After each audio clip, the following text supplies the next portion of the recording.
right. We are very excited today to have our Live with James chat. I would love to share a little bit more about what this is about moving forward, but we really want to bring some of the top real estate agents around the city to you, the viewer, and help answer any questions you may have about the topic we may be discussing today, and in hopes that you are more educated about any decisions that you make in buying real estate, selling real estate, or just general knowledge about your current home ownership. So I have a very special guest today. Her name is Amanda Harvey with simpliHŌM, and she's going to be joining us live now. And just so you know, for all the viewers that are kind of plugging in and seeing what we're doing, we're across 3 different streams right now. We're with Facebook, Instagram, and YouTube. So we're going to be able to see any comments that you want to post, any questions that you may have. We're going to try to get to all those. But before we do that, we need to dive into who our guest is and share a little bit about what her experience is in the marketplace, and then it's a wide open forum. So without further ado, let's bring Amanda Harvey to the screen. Yay, yay, yay. Thank you for coming on, Amanda. We really appreciate, yes, we really appreciate your time today. We know you're extremely busy. So a little bit of history about Amanda. She works for simpliHŌM. She's been in the real estate business for over 10 years just here in Nashville. But what really intrigues me about what Amanda's doing is she has helped changing the landscape of Nashville, basically the what we call the urban Nashville landscape. And she's heavily involved in commercial or real estate builders, and she's also very involved with a large group of investors. And she really wants to work with developers as she grows her own base of business. 3/4 of her business today is working with investors. However, and that's investors buying the properties that she oversees. But at the same time, she still works with a lot of primary homeowners or secondary homeowners. And really, the product that she's overseeing is really pretty cool. And I think we maybe have some pictures we can even share. If not, we will have some scrolling information on Amanda at the bottom of the screen that will be able to navigate you to some of the properties she oversees and the development she oversees. But as of right now, she oversees in excess of 250 million that's expected this year to sell here in Nashville, which translates to about 450 units. That's pretty big business.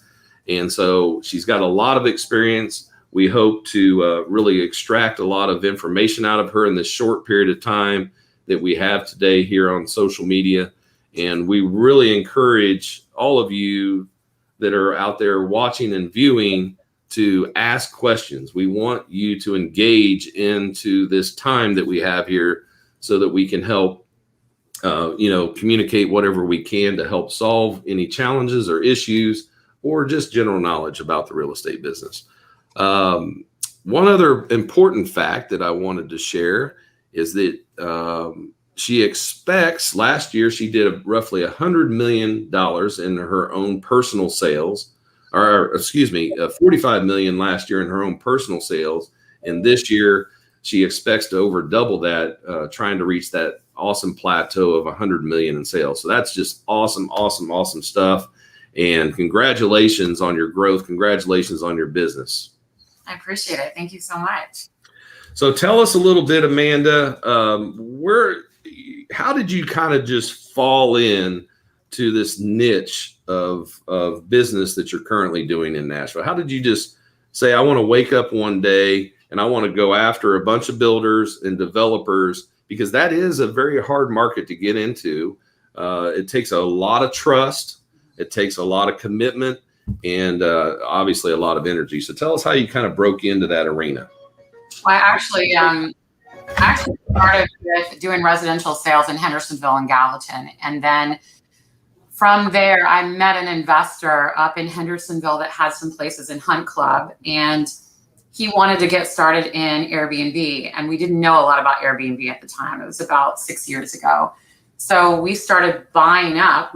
I investigated what the whole short-term rental market was. There wasn't a lot of rules and laws or parameters in Nashville. So we were like, I mean, cowboy style, just buying up properties right and left in Nashville. From there, I started working with property managers trying to figure out how can I get the best product at the lowest price for my investors. And he started sending out emails to builders saying, you got to meet this girl. She'll connect you with some investors. Maybe you guys can pair up before you even have something hit the market. The market still wasn't excellent at that point. I mean, it was growing, but we were coming off of a downturn, of course. And so one particular builder, which was John Eldridge with E3 Construction, reached out to me, and he was building a project about 17 units on 12th Avenue. And so beautiful area. Yeah, wonderful. And so I came in, and I had, at that time, 7 investors. We bought 7 properties right on 12th. And during the course of the next 6 months, he got to know me, understood who I was. I believe he saw my work ethic. So all my commitment to my clients. And when that project was finished, he asked me if I would come and take a look at a new project. He wanted to kind of change directions. He was going to start something in a new area of town. And so I went and looked at it. It was a raw piece of land. He was going to put 14 units on it. And I thought that was the extent of what we were doing together. And before I left that day, he put me in his truck and said, no, we're going to look at, I've got 400 units I want to build in this area. And so our relationship really started from there. And we've been going strong nearly 5 years. What's so amazing about John Eldridge is the fact that he is one of the largest luxury builders in the urban core, but he does not hold me captive, which a lot of builders. It is amazing. It is. And a lot of builders use a lot of different agents. John only uses me, which is pretty awesome considering the extent of his business and his inventory. And so for that, I really feel blessed. But he also has introduced me to everybody he has in town. And if you know John, John's got a lot of buddies. So he has told them, oh, you got to use Amanda. Amanda's great at this. She can do it. And it's been an amazing experience because I've grown my business like that. And thanks to him, I've really grown my business. Well, what you've really said there is he has become an advocate for you. Sure. And by being an advocate for you, he has just helped you grow in other ways that really doesn't affect him, which is pretty admirable because most developers, builders are really any, strategic partnership relationship. You get this possessiveness that kind of kicks in. Sure. And that's awesome that John has allowed you the freedom to still kind of branch out and go down other avenues within the home building and the development arena that's not really even attached to him. So that's pretty cool. So when did you kind of wake up and say, oh man, this is really going to explode? I mean, you said about 6 years ago is when it all started, when there was still a lot of ambiguity as to how the Airbnb worked, how these condos were going to take off downtown, townhouses, whatever. So when did you kind of wake up and say, man, we are really, really on to something? Well, it's really been an interesting ride because Nashville in itself has really, they started restricting how you could and where you could buy short-term rentals. And so it's been we have a really small group of agents that kind of work those short-term rentals. And we've learned more and more about what Nashville wants, and therefore we're able to provide that to our client or transfer that knowledge over to our client. I have, it's been probably maybe 4 years ago, I realized that this is like a huge market. It's a huge and again, there weren't very many agents really who were focused on it. They would sell one or two. There's a few agents that sell 20, 30, 40, 50 a year. And so you kind of work with the same agents over and over again. But then we've grown with the builders. We've all decided or developed what is the best for the short-term rental market, what's the best for the investor, how many bedrooms work, what the revenue stream is going to be. We started pulling in designers because at first, like, I was even working with my clients, like I would even go and say, give me your credit card and I'll buy furniture for you. I mean, it was a mess. But now I work with some of the best designers in town. We've got a core group of those, the core group of inspectors, a core group of maintenance people, cleaning people. And so it's become a large scale business. And we're now competing with the hotel industry, which has been a interesting. Yeah. Yeah. So what do you think the investors that are really seeking out these type of properties, whether it be for Airbnb, well, I guess the majority of that would be the case, right? Mm-hmm, sure. What's their real attraction to some of the developments you're working on that make them different than others? And obviously the attraction to Nashville in general it speaks for itself, but what's the real attraction on how you sell differently and attract these investor buyers to your developments? Well, I think you have to understand the actual investment in itself, and the investor. So you want to know what their overall goal is. Like I just had folks come in from a Southwest pilot, came in from Las Vegas, and we just closed on a property for him. What he was looking for is he's looking for something to add to or supplement his retirement. And for the most part, depending on how much money they can spend, I'll get a lot of agents that will call me and say, I've got, like, where's the best place to buy a property? Well, that's really not the question you should be asking me. The question is, for me then, is how much money do they have to spend? Because then I can tell you where we can put them, what area, because the inventory is very low, believe it or not. So I know where we can put them, how many bedrooms that's going to consist of. When you say to me, I mean, the unicorn right now is like, oh, I want 4 bedrooms in urban core with views, and I want it for $400. That average price point is going to be $750 or more. And we know that when we work it every day. 2 bedrooms are running around $300 to, depending on East. If you come to West Side, a 2 bedroom is going to be somewhere about $400 to $450,000.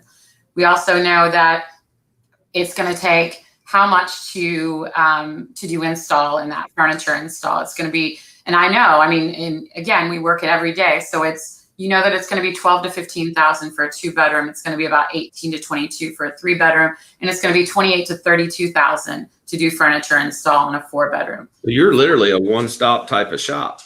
Absolutely. I mean, that's what I've made a business out of. So but we want to, also, you need to know how many days that property is going to be occupied.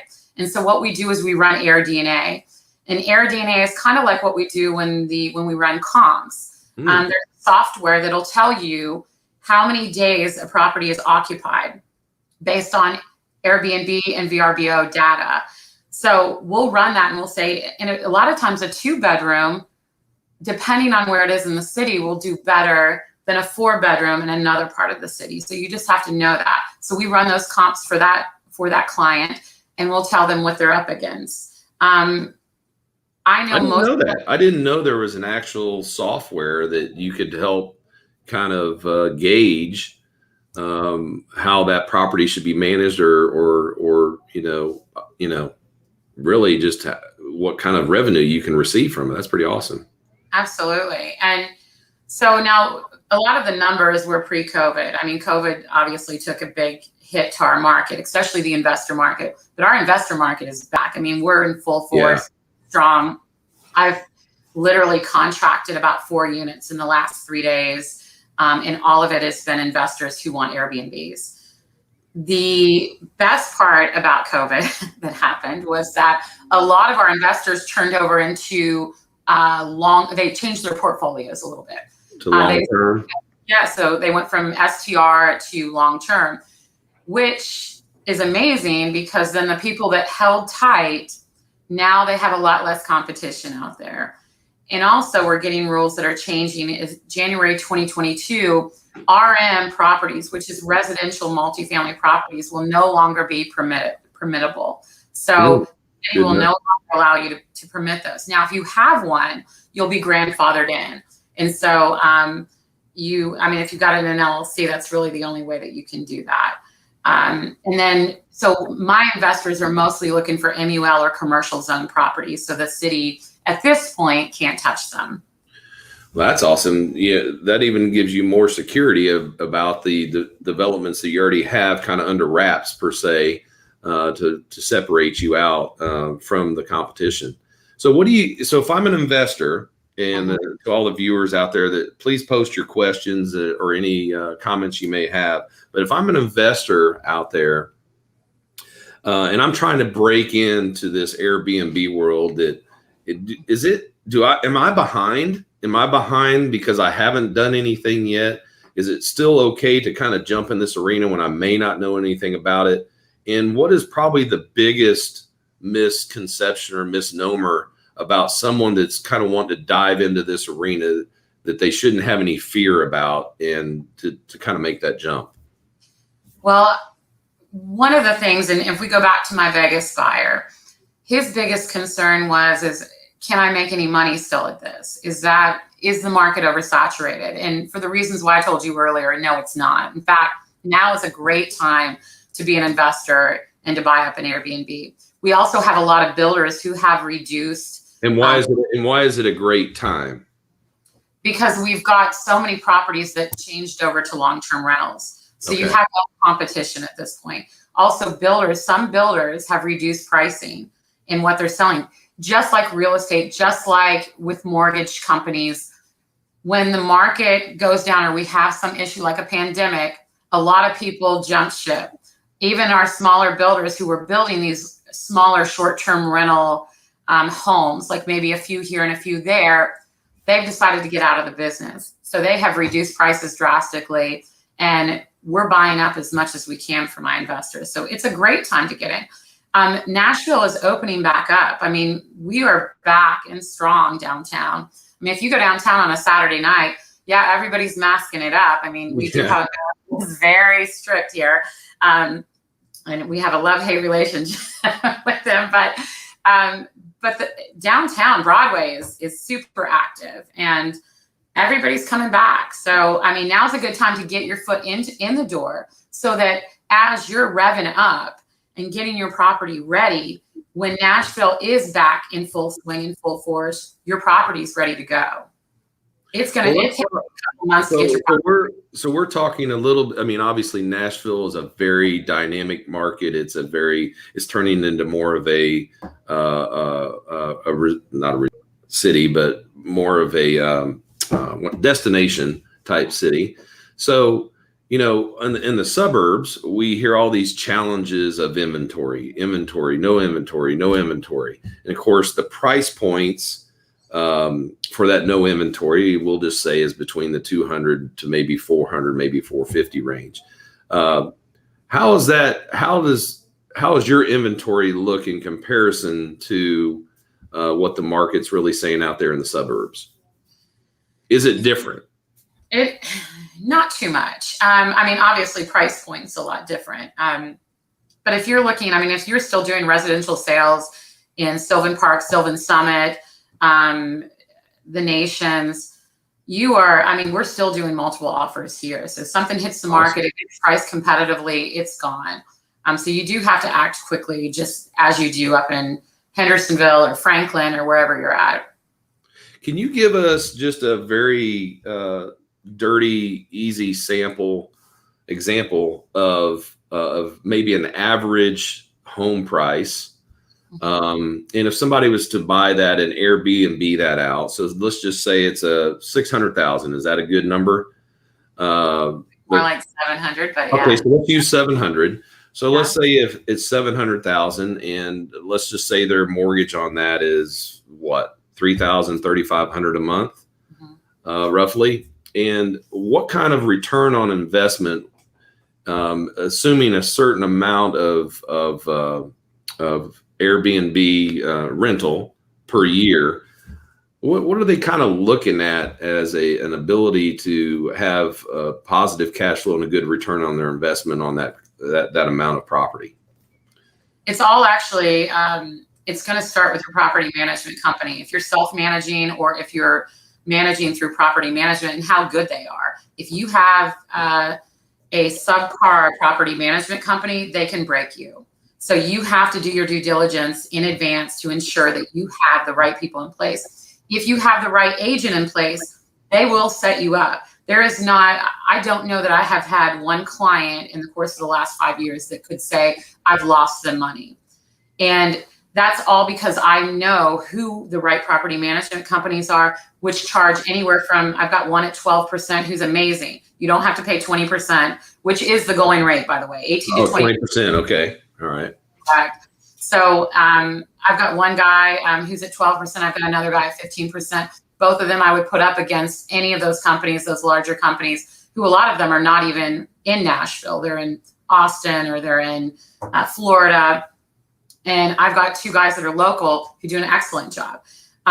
If you're looking at a 4-bedroom, for example, so let's just say it's $750, you can buy a nice 4-bedroom, 4-bath home, which I would always say if you're going to buy 4 bedrooms, you need 4 full baths. I would hope in the first year that you would do anywhere between 60 to 80,000 gross. Okay.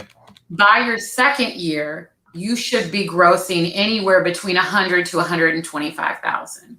Wow. And if you're not, you need to make changes very And quickly. what occupancy is that based on, you think, in that second year?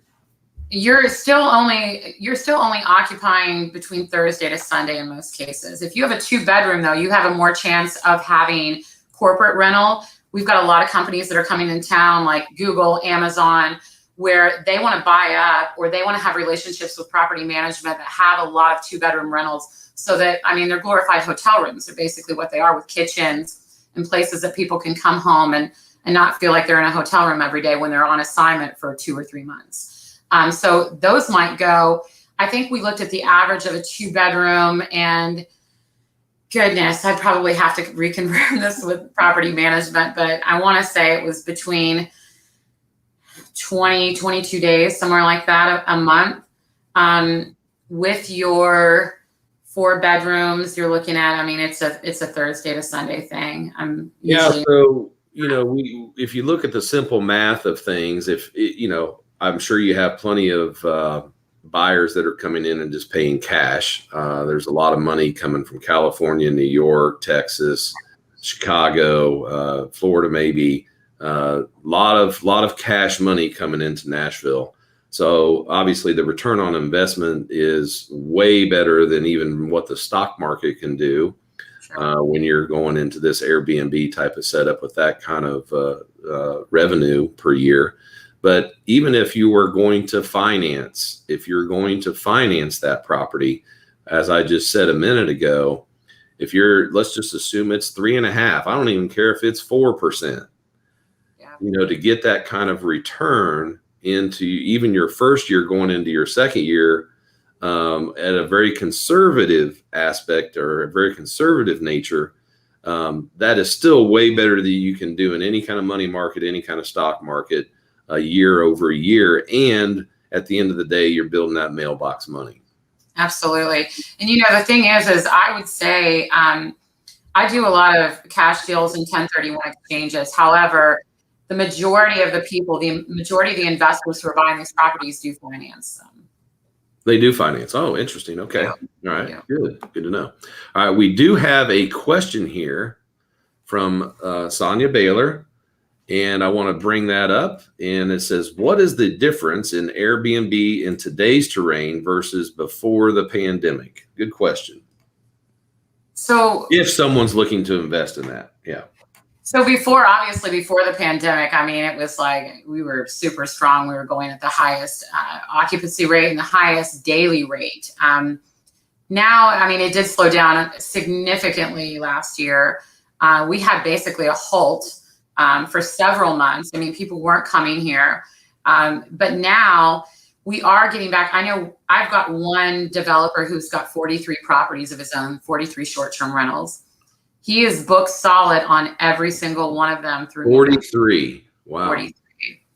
Now, I will say this. He has had to reduce pricing to get to that occupancy amount. So, so that's where the difference is. Now, he has also taken several of those rentals, and they're bumping up gradually over the course of the next month. They'll bump up a little bit more, a little bit more, a little bit more. But he, again, is, I mean, he's keeping 1 to 2 properties on every development he builds so that he can maintain that.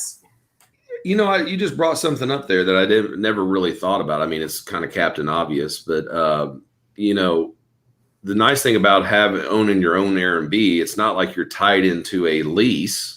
Right. So you can really scale this up and scale this down as much as you want to throughout the year, or depending on what's going on. And obviously scaling it down, if you were in a lease, I mean, you would always be, you know, able to get X, and now you have to go X minus something. But at least you can always scale up when things start to peak out more and you're not tied into staying into that locked lease. Absolutely. And I think, again, it comes back to property management. You've got to have a property man. Now, that particular developer started his own property management company, so he can manage his property. It was cheaper to bring on employees than it was to pay somebody, which he was paying a company in town about 18% for each one of his properties. So obviously he's saved money significantly by doing property management. But yeah, your property manager should be looking at that and looking at changing daily rates. They should be working on your property every single day in the system to ensure that you're at the top of the list, to ensure that you're receiving the most amount of money you can in terms of your daily rate. And if they're not, they've got too many properties they're managing, which will affect you.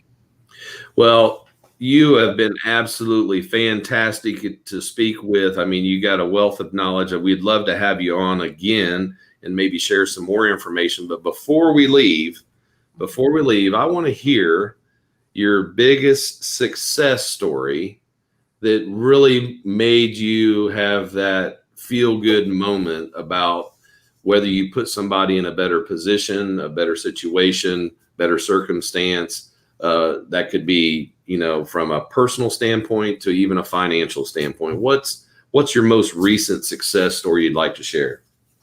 Well, I think for me, I had one investor who, it was an older couple, and they had heard about me through another one of my clients, and amazing people.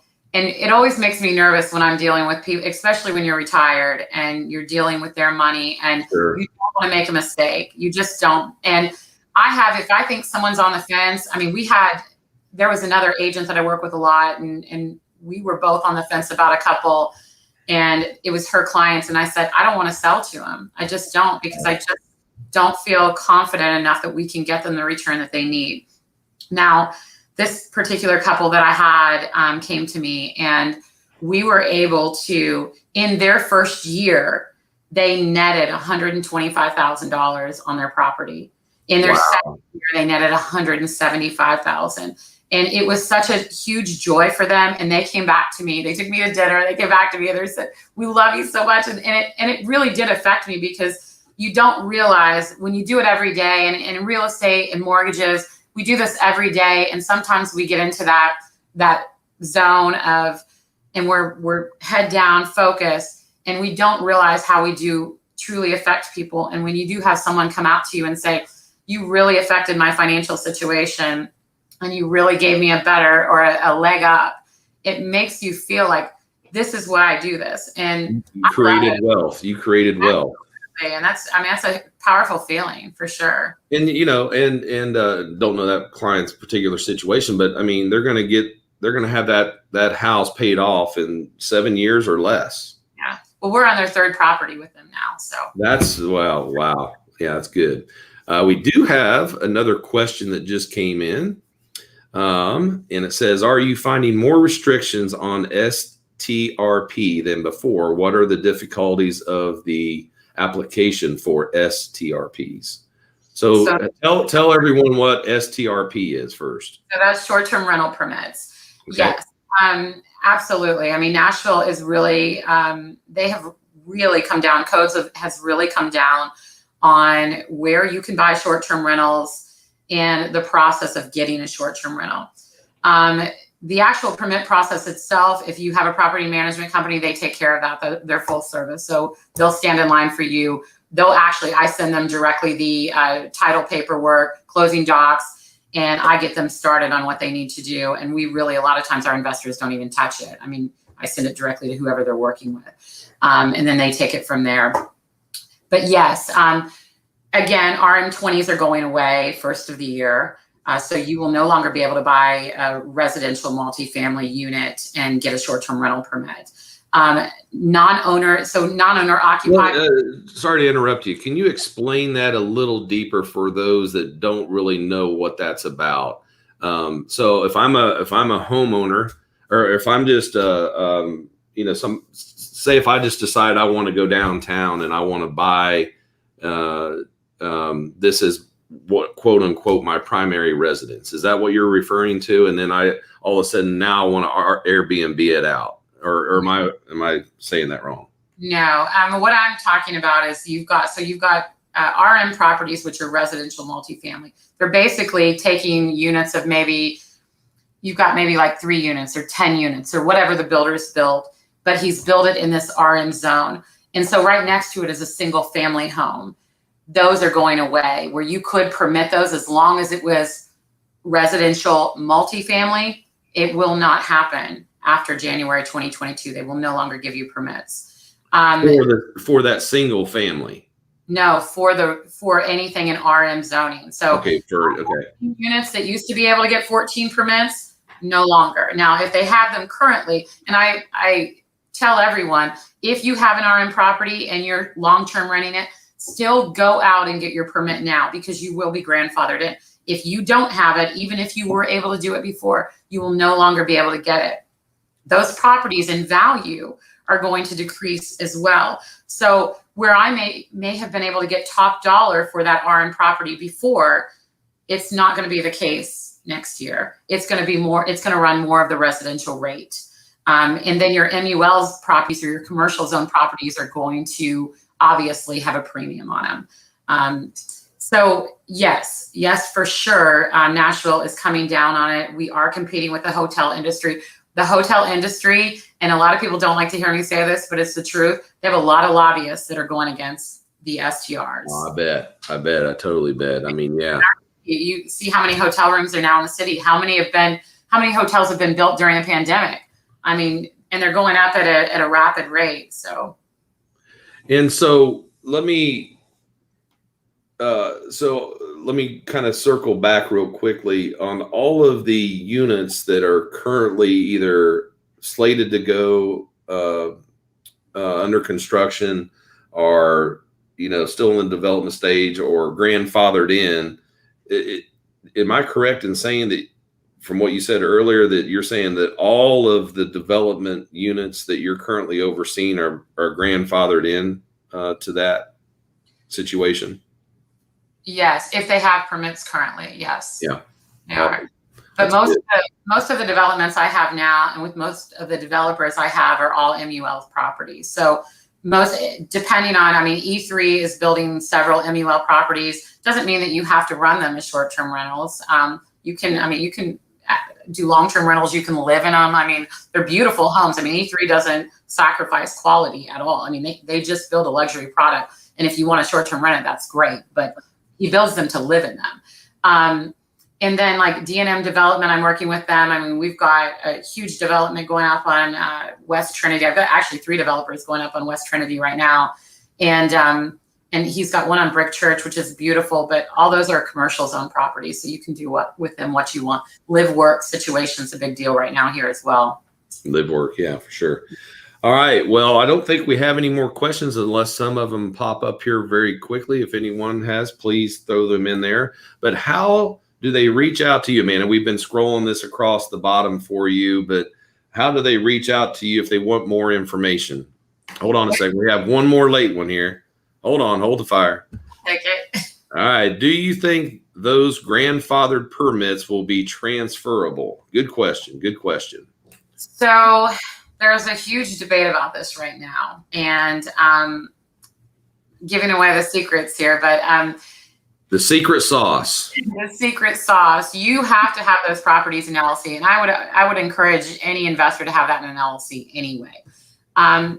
When you set up the LLC, you need to set it up for maybe the property address or something that is not personal to you, because if you want to sell off the entity, which is what a lot of people are thinking that they can do. Now, I don't know that Nashville may come back. Nashville City is they're smart. So they may come back and say, oh, you can't do that. I mean, so you don't know. But at this point, what we're being advised of by attorneys are we can sell, as long as everything stays intact, we can sell the LLC. Good information. Great. That's awesome. Good information. All right. So how do we reach out to you, Amanda, if you are looking to buy something downtown in the urban area? You can obviously go to where? NashvilleLiving.com. NashvilleLiving.com. There is a contact form on my website. So you're more than welcome to do that. You can also view all the developments that I have. I mean, it is not up to date, which we are working on this week. So hopefully I'll have it. It is Amanda Harvey at NashvilleLiving.com. And so, and actually my email address is Amanda@NashvilleLiving.com as well. But yeah, get on NashvilleLiving.com. You can check out my developments, check out what I have coming. We're actually going to be putting on 7 new developments this week on there as well, which will be short-term rentals as well as long-term, as well as beautiful places to live in as well. So yeah, and then if you want to give me a call, I mean, that's the easiest way to get in touch with me. Yes, let's call Amanda. Yeah, call Amanda. I welcome it, please, at 615-766-3320. 3320. We'll see if we can get that on the screen real quick here. Look how fast that is. Oh, wow. Good job. Good job. Magic. All right. Well, thank you so much for being on the show today. I think we had a lot of viewership, and I think we would love to do this again because, you know, there's still a lot more to probably discuss and maybe deep dive into on the whole Airbnb side, that I think the next time we maybe get together that we can really promote just the Airbnb side of it, because you've got a lot of experience there, a lot of wealth of information. So again, thank you for your time. You've been great, and we will see you next time. Okay. Thank you, Amanda. Bye.